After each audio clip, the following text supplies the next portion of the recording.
Salut, c'est Dounia et bienvenue sur ma chaîne Moroccan Lady D.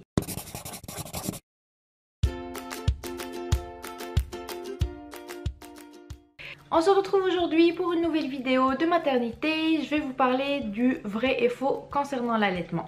Au fait, si les bienfaits de l'allaitement sont bien connus puis ne sont plus approuvés, il reste néanmoins quelques idées reçues qui sont assez tenaces. Est-ce que l'allaitement est douloureux? Est-ce que c'est fatigant? Est-ce que je risque de plus avoir assez de lait? Est-ce que mon lait est assez nourrissant? Je vais répondre à toutes ces questions, donc si ce sujet vous intéresse, restez avec moi. Première idée reçue, l'allaitement ça fait mal. Ça c'est archi faux. Au fait, il y a des mamans qui voient l'apparition de crevasses au début de l'allaitement ou tout au long de leur allaitement, mais ça c'est dû au fait que leur bébé est mal positionné ou qu'il ne prend pas le sein comme il se doit. Donc là, il y a un petit exercice d'apprentissage à faire parce que l'allaitement n'est pas un acte inné, c'est quelque chose qui s'apprend au fur et à mesure. Mais si ça peut vous rassurer, moi ça fait 5 mois que j'allaite et je n'ai jamais eu l'apparition de crevasses. Il est vrai que notre poitrine devient un petit peu plus sensible lors des pics de croissance, mais ça c'est dû au fait que le bébé tète plus souvent. Au lieu de téter genre à une fréquence de 2-3 heures, il va commencer à téter à une fréquence d'une demi-heure à 1 heure. Donc c'est sûr que les seins sont plus sollicités, donc ça fait... ils sont un petit peu plus sensibles. Je dirais pas que ça fait mal, mais ils sont plus sensibles. Deuxième idée reçue, j'ai une petite poitrine donc je vais pas pouvoir allaiter. C'est faux car la lactation obéit à la loi de l'offre et la demande. Donc plus un bébé tète, plus la maman produit du lait. Troisième idée reçue, le lait maternel renforce le système immunitaire du bébé. C'est vrai car à travers l'allaitement, la maman fait passer ses anticorps à son bébé et c'est ce qui permet de renforcer son système immunitaire. Du coup, les bébés qui sont allaités sont moins à risque d'avoir des otites, ils sont moins à risque d'avoir des gastro et ils sont moins à risque d'avoir des diarrhées. Et c'est pour ça que l'allaitement exclusif est conseillé jusqu'à l'âge de 6 mois.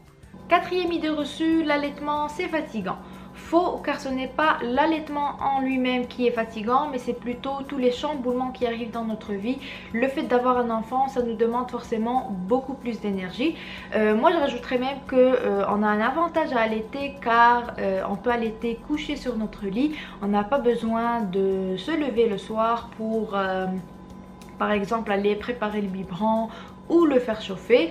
Donc si on se sent fatigué, on peut toujours faire une sieste en même temps que notre bébé, ou si vraiment on sent que ça va mal, il ne faut pas hésiter à demander de l'aide.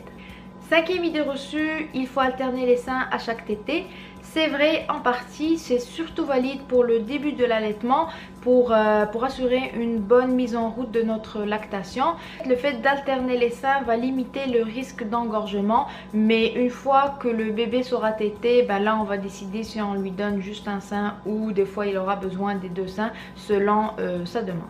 Sixième idée reçue, il y a certains laits maternels qui sont moins riches que d'autres. C'est faux car la nature a bien fait les choses et la nature a fait en sorte que le lait maternel soit parfaitement conditionné aux besoins des bébés. Au fait, sa composition qui est assez complexe évolue au courant de la journée. Ainsi, le lait maternel est plus gras en soirée que durant la journée. Je vais même rajouter que la composition du lait change tout au long de la tétée. C'est-à-dire qu'au début de la tétée, le lait contient beaucoup plus de lactose et il est beaucoup plus liquide. Et plus le bébé tète, plus le lait devient plus riche en gras.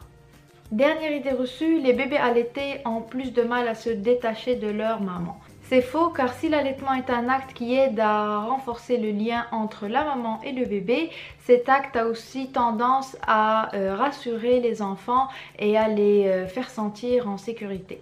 Donc le fait de gagner en confiance va aider l'enfant à être plus autonome et donc de ne pas avoir de mal à se détacher de sa maman et vouloir explorer le monde qui l'entoure. Cette vidéo arrive à sa fin, j'espère qu'elle vous a plu. Si c'est le cas, n'hésitez pas à laisser un petit like. J'espère surtout qu'elle va vous aider à prendre la bonne décision concernant l'allaitement.